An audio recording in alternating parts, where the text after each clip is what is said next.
Random facts tungkol sa mga lalaki. Magagalit ang mga babae sa sasabihin ko sa huli.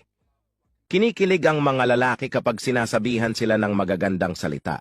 Kasi minsan lang sila makarinig ng ganon.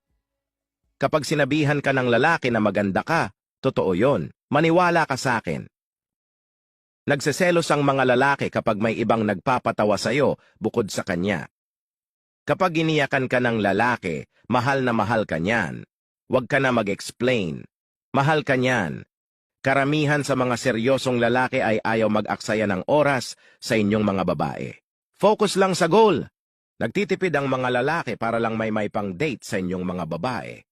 Alam mo ba na karamihan sa mga lalaki ay hindi naghuhugas ng pagkagaling sa CR? Pagpag lang okay na. Nagseselos ang mga boys kapag kinukwento mo yung crush mong artista. Huwag nyo gawin yun, girls! Karamihan sa mga lalaki ay ginagawa muna ang isang bagay